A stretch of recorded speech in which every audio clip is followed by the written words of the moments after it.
Todos já sabemos que o Blitz mudou a vida dos integrantes da EMP para melhor nos últimos anos. Mas agora, a coisa escalou para um nível tão absurdo que ele pode acabar sendo responsável por mudar a forma como o inferno funciona. Mastermind foi um episódio que deixou bem claro que a realidade do inferno é um sistema de classes ao qual você não pode se opor. Se você tentar se opor a ele, ou tentar sair da classe na qual foi colocada e chamar a atenção de quem não deve, você vai ser certamente condenado. Sim, a realidade do inferno é bem cruel e injusta, mas para nossa sorte, essa realidade se mostrou bem frágil. Vamos começar lembrando do julgamento do Blitz. Enquanto era julgado, o Blitz e os demais mal conseguiram falar. O Blitz foi interrompido pelo seu acusador, amordaçado uma vez que não queriam escutá-lo, e até mesmo o Moxie foi calado na base do medo por tentar defender o chefe. E uma vez que foi proposto ouvir o que os acusados tinham a dizer, proposta essa feita por um dos 6 pecados presentes, isso aqui foi o que aconteceu. Who wants to listen to hours of testimony? Who wants to kill this imp bastard and get home for lunch?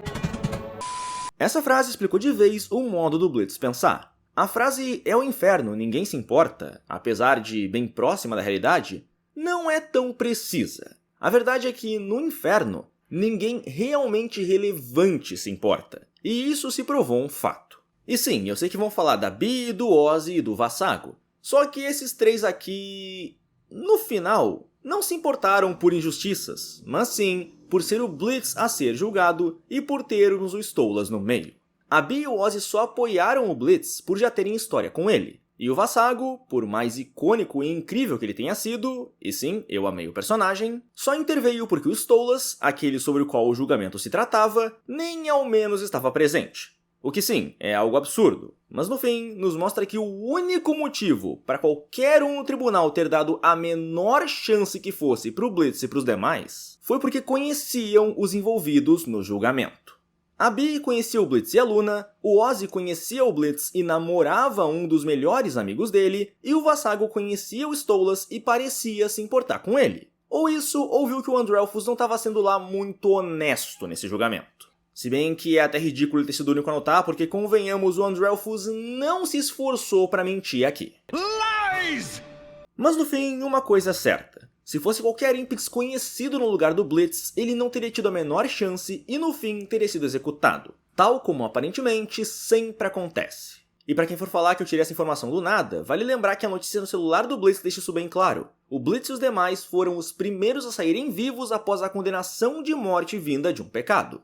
E o motivo pra isso a gente já sabe, né? Ninguém naquele tribunal realmente se importa com o julgamento. Do you have any final words? We'll pretend to care. Agora, vamos falar do Blitz. Já vimos na série que ele é uma exceção, um tiro fora da curva para sua espécie. E eu não falo isso por uma mera questão de estatura ou força, mas sim pela sua mentalidade. Nós já vimos na série que imps não costumam sair da posição na qual a espécie se encontra, que seria a mais baixa do inferno. Por conta disso, como o próprio Striker já disse, é bem raro que um imp abra o próprio negócio ou trabalhe para si mesmo. Possivelmente, o modo como a Millie pensava no episódio Ghostfuckers, antes de conhecer o Blitz, é o mesmo modo de pensar que quase toda a sua espécie tem, como alguém que não merece nada melhor, e que mesmo que consiga, vai se achar indigno disso. É um modo muito triste de se pensar, mas muito possivelmente essa é a realidade da espécie, porque o próprio Satan disse que criou os imps para serem obedientes. Justamente por isso, não condenou a MP inteira. Tudo bem, o Blitz argumentou antes, mas para o Satan concordar, possivelmente ele falou a verdade nesse ponto. E olhando dessa forma, é até compreensível. O modo de pensar que a Millie tinha era porque sabia que a espécie dela foi criada para ser obediente. Não foi criada para crescer por conta própria, mas sim para servir aos demais. A forma do Blitz de agir e de pensar é o oposto disso. Ele é alguém que quer mais na vida do que normalmente conseguiria, e apesar dos métodos não terem sido lá os mais honestos, ele conseguiu. Ele é um caso extremamente raro de um imp que foi contra o sistema imposto sobre ele e conseguiu sair por cima, apesar dos perrengues no caminho. E agora, ele é mais conhecido do que nunca, sendo praticamente um herói para muitos imps por ter saído vivo do julgamento dos pecados. E isso, meus caros, é o que me leva à mudança que o chifrudo pode causar no inferno inteiro. O próprio Stolas disse em sua canção: "Deixe esse imp levar a culpa, leve a fama ao seu nome, acenda o fogo nos corações de sua raça." E sim, o Stolas estava se vendendo como a grande mente mestra quando disse isso, estava enganando o inferno inteiro. Mas lembre-se do que o Blitz disse antes do Stolas chegar, em um momento em que a situação já estava sendo transmitida para o inferno inteiro.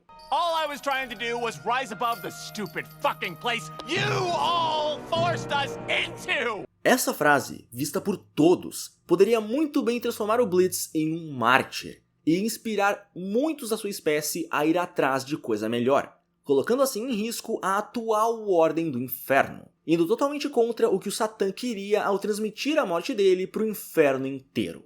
Satã pretendia ensinar uma lição à espécie que ele mesmo criou, mas no fim acabou dando fama ao Blitz, e mais importante, chamando a atenção de todo o inferno justamente para esse caso em específico. E nisso entra a dúvida: o que acontece quando a verdade vier à tona? Fudeu de vez! Por mais que os imps não possam enfrentar pecados por conta da diferença de poder, questionar a competência deles é algo muito possível. Agora, imaginem o Satã vendo a espécie que ele mesmo criou, o vendo como um incompetente que se deixou manipular por um nobre que não só não precisou se esforçar muito para isso, como também possivelmente quer comer a própria irmã. Your Honor, speaking on behalf of my aggressively attractive sister... ¿Qué? Ele gosta. E não, eu não tô falando que o Satã mudaria o sistema de justiça do inferno e puniria esses dois simplesmente por terem traído a família Goetia e enganado todos naquele tribunal, apesar de que seriam motivos bem válidos. Não, eu tô falando que ele puniria esses dois simplesmente por terem feito ele de idiota na frente do inferno inteiro. What the fuck? Por mais que ele seja o pecado da ira, ele se mostrou alguém extremamente orgulhoso, com um orgulho tão grande que por pouco não pode ser chamado de pecado do orgulho também. Agora imaginem alguém orgulhoso assim sendo visto como incompetente não só pela raça que ele mesmo criou, mas também por todos os cidadãos do inferno. Caso algo assim acontecesse, Satã possivelmente puniria o Andrelphus e a Stella e passaria a levar os julgamentos do inferno mais a sério. Afinal, se ele é a lei e a lei não serve pra nada, sendo terrivelmente falha e facilmente contornável e manipulável, então ele também acabaria sendo falho e facilmente manipulável. E com o orgulho que ele tem, nem ferrando que ele aceitaria isso. Nem fodendo! Já vimos que ele estava tentando controlar a raiva, por mais irônico que isso seja. Então alguma mudança já está acontecendo, apesar de a passos muito pequenos. O Blitz entraria na mudança como sua principal causa, ou uma das grandes principais, por dois motivos. O primeiro seria ser aquele que serviria de inspiração para toda a sua raça buscar um futuro melhor, tal como ele inspirou a Millie a fazer e vimos em Ghostfuckers. E o segundo seria por ser justamente o rosto do caso que pode marcar Satã como um incompetente para o inferno inteiro. E se isso acontecer, a culpa é todinha do Satã, que decidiu transmitir tudo daquele ponto em diante para o inferno inteiro, incluindo a imensa demonstração de alegria da real mente mestra por trás de toda aquela manipulação.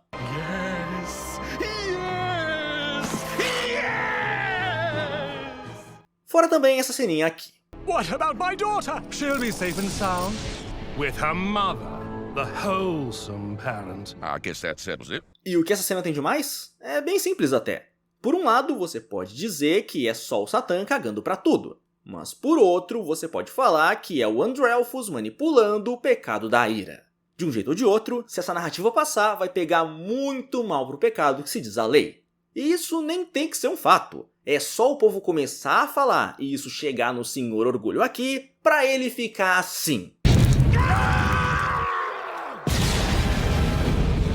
Pois é quase garantido que alguém ainda vai se lascar muito nessa história. A grande dúvida é quem. Mas no fim, alguma mudança vai ter que acontecer, ou a forma como os demônios de classe baixa veem a realeza demoníaca e os pecados pode acabar mudando bastante, indo de governantes poderosos que não estão nem aí, para governantes poderosos incompetentes e facilmente manipuláveis. Você é fácil de manipular. Não, sua vadia! Sendo bem sincero, é até engraçado pensar que no fim, tudo isso pode acabar sendo causado não só pelo Blitz, mas pelo próprio Satã. Afinal, foi ele que trouxe a fama ao nome de um Imp. Imp que agora pode muito bem ter acendido uma chama no coração da sua espécie e no futuro pode levá-los a buscar algo melhor do que o que a sociedade impõe sobre eles. Satã queria evitar futuros problemas, e no fim, pode muito bem ter dado início a um dos maiores. Mas se isso vai acontecer ou não, Só o futuro vai nos revelar.